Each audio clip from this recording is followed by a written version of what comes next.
Alô, família tricolor, amigo São Paulino, minha amiga São Paulina, você amigo de outras torcidas que gostam do canal, bem-vindos a mais um vídeo. Vocês me perdoem hoje o meu abatimento porque a gente já virou amigo, né? Eu já considero vocês meus amigos, todos aí que assistem o canal. Considero mesmo de verdade, não tô fazendo tipo não. E aqui você sabe que eu desabafo, que eu mostro toda a minha indignação quando acontece alguma coisa ruim com o São Paulo, e tem acontecido muito. Você sabe que eu divido minha vida com vocês aqui desde do Fagner até a morte da minha mãe, passando por meu dia a dia no SBT. A gente já virou amigo, eu imagino toda vez que eu ligo essa câmera aqui que eu tô falando, entrando na sala de vocês, e a gente vai conversando aí, falando sobre o São Paulo, falando sobre futebol, porque não tem só São Paulino no canal. E essa semana eu perdi uma pessoa muito importante na minha vida, na minha carreira, que foi o Roberto Avallone. Na segunda-feira, vocês devem saber aí, o Avallone teve um problema de saúde na segunda-feira de manhã, e eu estava lá no SBT, e uma menina da chefia de reportagem ficou sabendo de uma notícia que talvez ele tivesse falecido, veio falar comigo, porque ela sabia que eu conhecia, que a gente tinha trabalhado junto por 10 anos, e eu tentei falar com ele no celular, não consegui, e entrei no Facebook e falei com o filho dele, mandei um recado pro filho dele e falei, pô, tem alguma coisa que está acontecendo com o mestre, porque a gente recebeu uma notícia aqui que ele teria tido um problema de saúde, e o filho dele, o Caio, respondeu para mim 10 segundos depois, dizendo que ele tinha acabado de falecer. Mas daqui a pouco eu falo do Avallone, é realmente um negócio que mexeu muito comigo, depois vocês vão entender por quê. E vocês desculpem, meus amigos, vocês me desculpem esse desabafo, porque eu acho até que é uma maneira de eu homenagear o Avallone falando dele no final desse vídeo. Vocês me perdoem mesmo, eu sei que não é um assunto agradável, mas é uma maneira de homenagear e agradecer o Avallone tudo que ele fez por mim. Eu vou contar umas histórias dele depois no final do vídeo, no Momento Maguila, que hoje é especial, tá bom? Ainda falando sobre o jogo de domingo, mais uma vez agradeço a vocês todos, o número de visualizações do vídeo e o número de comentários, que ainda estão chegando, viu gente? O YouTube tá dando um problema. Porque assim, os comentários chegam, o rapaz que aprova pra mim tira os idiotas, aqueles que xingam, que graças a Deus não chega pra mim. E os outros, quando ele tá dando pra atualizar os comentários, tem mais de 1000 comentários que não estão carregando. Eu até entrei em contato com o YouTube, eles disseram que era um problema que eles estavam tentando resolver. Então se você não viu o seu comentário ainda, o respeitoso e o educado, claro, porque só esses que têm espaço aqui, os imbecis, você sabe que já são vetados antes, mas esses aí nem vale a pena comentar. Se você não viu o seu comentário ainda, tá chegando ainda, eu tô com problema no YouTube, não só nesse último vídeo, como também no jogo contra o Corinthians, também muito comentário não chegou, então eu peço a você um pouquinho de paciência aí, tá bom? E aí muita gente conversou comigo sobre o jogo de domingo, e muita gente falou o seguinte, a diferença de quem foi ao estádio e se sentiu muito deprimido com a situação melancólica que estava lá no domingo, o estádio vazio, aquela história toda, e as pessoas que assistiram pela televisão, ou nem assistiram o jogo, que não tiveram uma impressão muito clara do que foi o jogo. Para quem viu ao vivo, teve uma sensação completamente diferente. E um amigo meu, um inscrito do canal, que também me acompanha pelo Instagram, me mandou um direct, o nome dele é Marcel Caprese, desculpa, me dizendo o seguinte, que um texto longo, mandou um textão, e dizendo que concordava comigo porque ele tinha ido ao estádio, e o pai dele não tinha ido, tinha visto pela televisão. E o pai falou, pô, mas você tá voltando tão desanimado, o São Paulo apresentou algumas novidades aí, a molecada jogou bem, você chega do estádio com esse pessimismo. E ele falou que quando assistiu o vídeo, se identificou comigo e falou, putz, acho que quem tava no estádio entendeu mais pela tristeza que foi, de ver a torcida em silêncio.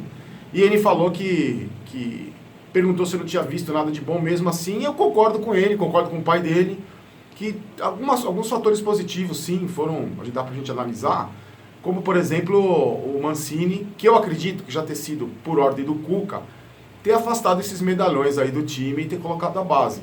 Só que o esquema foi todo por água abaixo quando o Carneiro fez aquela estupidez de ser expulso, então todo foi comprometido. No primeiro tempo até que o São Paulo equilibrou o jogo, depois no segundo tempo morreu, porque o preparo físico, você sabe, que é aquela baba, morreu, e aí o Red Bull pressionou e deu aquela sensação horrorosa, deprimente, melancólica no jogo. Mas eu achei sim algumas coisas positivas, concordo com o rapaz, e essa história de 3 zagueiros, muita gente pedia, né? Eu acho que já é o Cuca participando ativamente, embora muita gente lá no Morumbi tenha dito que o Cuca não tenha participado de nada, que o Mancini fez tudo da cabeça dele, mas eu não acredito que o Cuca tá lá em casa, em Curitiba, sem querer saber do São Paulo. Tanto não é verdade que o Cuca se reuniu com a diretoria de São Paulo nessa terça-feira, com o Leco, o Raí, o Pássaro, o Lugano, e eles passaram para o Cuca a situação do São Paulo, e o São Paulo deve mexer no elenco, aliviar um pouco a folha de pagamento, porque vai deixar de ganhar muito dinheiro sem participar de competições internacionais, deve buscar reforços, eu acredito que em reforços modestos, não acredito em nomes de peso, até porque o São Paulo não tem dinheiro, mas o Cuca eu acredito que já esteja fazendo um trabalho ali de bastidores, e esses medalhões não terão espaço mais. Surgiu agora o interesse do Fluminense de novo no Nenê, o Diego Souza teve a história com o Sport que acabou, não teve mais negociação, teve a história do Botafogo. Eu acho que o Cuca vai querer fazer essa limpeza no elenco mesmo, apostar mais na molecada. Só acho que é preciso ter cuidado, né? Porque não dá para apostar nos moleques todos de uma vez. O ideal seria apostando um por um, o moleque estando preparado na base sobe para o profissional, mas nesse desespero, os jogadores que foram tidos como soluções viraram problema, como Diego Souza, Nenê, esses caras, Reinaldo machucado. Então vai ter que apostar na base e vai ter que contratar para o Campeonato Brasileiro, e se conseguir passar para a fase final do Paulista, que está muito difícil, porque o São Paulo está numa situação complicada. Então o Cuca deve mesmo fazer essas reformulações. Eu só acho que existe um pouco de esperança para o Diego Souza se o Cuca quiser recuperar o futebol do Diego Souza, porque ele pediu, inclusive, a contratação do Diego Souza quando ele estava no Palmeiras em 2017. Mas a tendência é que o São Paulo se livre desses caras, o que eu acho ótimo. Tirando todos esses caras aí que eu falei, os paneleiros, que a gente sabe quem são os jogadores que não servem mais. O Mancini inovou, por isso que eu acho que tem o dedo do Cuca de novo. Colocou o Jusilei na zaga no jogo treino que fizeram com o Red Bull ontem. E aí ele colocou o Jusilei na zaga. O Cuca já jogou com o Jusilei na China e colocou o Jusilei como zagueiro. Eu achei uma opção possível, assim, uma opção bacana. Eu queria saber muita opinião de vocês. Vocês acham que o Jusilei ainda tem esperança no São Paulo, jogando como, porque eu acho que como meio campo não, mas como zagueiro? Vocês acham que ele tem uma esperança? A gente tem uma esperança de ter o Jusilei como zagueiro ainda? Queria saber muita opinião de vocês. São Paulo treinou hoje, alguns jogadores estão se recuperando. O Hernandes, por exemplo, ainda tem tendinite, deve estar à disposição para o jogo contra o Bragantino no domingo. Mas o São Paulo tem quase um time inteiro no departamento médico, vários problemas musculares. Quer ver, ó? Reinaldo está com estiramento na coxa esquerda, não joga o próximo jogo. Everton, estiramento também na coxa esquerda, também fora do próximo jogo. Hudson levou uma pancada na cabeça, teve uma concussão no treino, mas deve ser poupado por precaução. O Brenner teve uma lesão na coxa, está fazendo trabalho de transição para o campo, também está fora. O William Farias teve uma contratura também na perna esquerda, também está se recuperando, não se sabe se ele vai estar à disposição. Lisiero teve aquela pancada no tornozelo, voltou a sentir, também está fazendo trabalho de transição, não deve jogar domingo. O Araruna teve dores no pubis e também problema na coxa, mas deve estar à disposição. Birubiru, estiramento na coxa direita, também não vai estar à disposição. E a gente tem o Rojas, muita gente me perguntando, o Rojas está fazendo o trabalho de recuperação da lesão que ele teve da ruptura do tendão patelar, mas infelizmente deve voltar só no Campeonato Brasileiro, não deve atuar no Campeonato Paulista. Então essa lista é enorme de jogadores no departamento médico. A gente tem um jogo difícil contra o Bragantino domingo fora de casa e precisa ganhar de qualquer jeito, está em terceiro lugar no grupo, corre um enorme risco de não se classificar. Quero saber a opinião de vocês, o que vocês acham aí? Sobre reforços, ó, teve a história aí do Roger Guedes, que ele não foi inscrito na Liga dos Campeões da China, da Ásia, né? Desculpa. E a gente conversou sobre isso, uma suposta negociação dele, mas é um jogador caro, eu tinha falado para vocês, aquela história de negociar com o chinês, o São Paulo não se animou muito, entrou em contato, teria entrado em contato com o staff do Roger Guedes, viu que o preço é alto, não se animou. Surgiu de novo a história do Pato, aí um jornalista falou, eu não sei o nome do jornalista, um amigo meu que disse, ele me falou, mas eu esqueci, que o Pato estaria acertado com o São Paulo, mas lembra que a gente conversou? O Pato acertou, o empresário dele, um agente dele, disse que ele recebeu lá o que estavam devendo para ele, queria ficar na China, que ele tem mais um ano de contrato. Eu acho muito difícil, por causa do problema financeiro do São Paulo agora, que deixou de arrecadar, vai deixar de arrecadar muito dinheiro.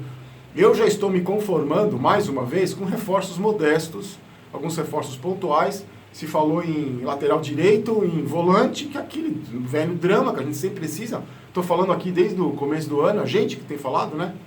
E um lateral direito, que não tem, e um atacante. E por falar em lateral direito, vocês viram a história do Regis? De novo, o Regis foi preso, para quem não sabe, estava lá jogando no Nordeste, foi preso, tentando entrar num motel, foi dispensado e agora está no São Bento de novo. Muito lamentável essa história desse rapaz. Ele disse aqui, lembra que eu conversei com vocês, a gente falou várias vezes sobre ele, que ele disse que ele não tinha problema com álcool nem com drogas, ele era um cara que sabia controlar, que ele só exagerava às vezes. Tá vendo? E ainda tem oportunidade, né? O São Bento de Sorocaba, mais uma vez, abre as portas para o Regis, eu só tenho a lamentar. Bom, gente, para encerrar, eu queria falar muito do Avalone, falar um pouco do Avalone, para vocês entenderem. O Avalone foi o cara, para você ter uma ideia, foi o melhor jornalista com quem eu já trabalhei, foi o melhor jornalista que eu já vi atuando, eu era muito fã dele, a gente era amigo pessoal mesmo. Ele foi o cara que, um dos caras que mais me ajudou na vida, não só na carreira, como também na minha vida pessoal. O Avalone, na época que a gente... Ele que me efetivou... Eu comecei na Gazeta, na verdade, como buscador de lanche do McDonald's. Eu era um produtor, assim, quase um estagiário. E aí, eu fui ter algumas oportunidades de crescer lá dentro, e ele foi meu grande incentivador. Ele viu em mim talento que nem eu via. E ele que me colocou como diretor do Mesa Redonda e dizia que eu tinha sido o melhor diretor da história do programa do qual ele comandou durante 20 anos. Durante o tempo que a gente trabalhou junto, eu perdi meu pai, de uma maneira exatamente da mesma forma que o Avalone morreu, de um infarto agudo do miocárdio. E eu que meio que adotei o Avalone como uma figura masculina ali, paterna, entre aspas, porque ele me dava muito conselho, a gente conversava muito, saía para jantar, ele me dava muito conselho pessoal, sobre a minha vida pessoal, os rumos que ela devia ter, porque agora não tinha mais meu pai, eu falava muito do meu pai, era muito ligado ao meu pai, o Avalone ficou preocupado que eu perdi essa referência do meu pai, então que ele que meio que assumiu esse papel. Ele era um cara, muita gente falou aí nas matérias, nas reportagens da televisão, sobre a característica de jornalista, né, do Roberto Avalone, e eu acho genial, o último romântico do jornalismo esportivo, um cara apaixonado pela profissão, genial naquilo que fazia, mas eu admiro muito mais o Avalone como homem, assim, a integridade de caráter, a honestidade, que lembrava muito a honestidade que sempre meu pai teve. Então, me abalou muito, porque é claro que é o ciclo da vida. O Avalone estava com 74 anos, se falou 72, mas era 74, que ele não tinha idade, para ser sincero, ele é muito vaidoso. E eu fiquei chateado, principalmente porque, claro, de perder uma pessoa querida, de perder uma referência na profissão, de perder uma referência no jornalismo, mas também eu me peguei chateado porque o Avalone não estava mais fazendo televisão. Acho que no jornalismo de hoje, esportivo, tem muito pouco espaço para jornalista como ele.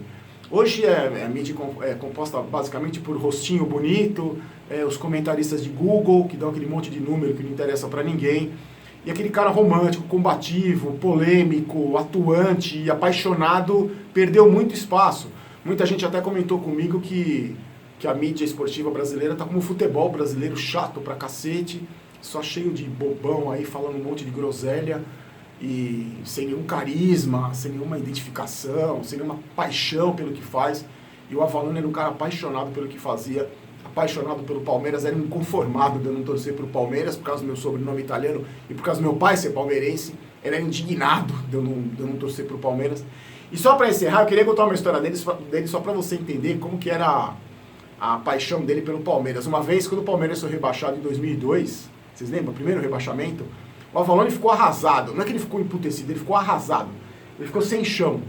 E aí, em dezembro, logo em dezembro, que o Palmeiras vai disputar a Série B e precisava contratar, eu estava na redação um dia da Gazeta, escrevendo, fazendo o programa Gazeta Esportiva, que eu era editor-chefe.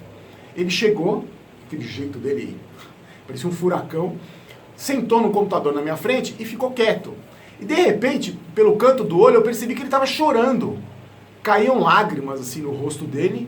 Eu falei, meu Deus do céu, ele está lendo algum e-mail, alguma coisa, alguém morreu da família. Eu falei, Avalone, o que aconteceu? Você está bem? Aconteceu alguma coisa? Você está chorando?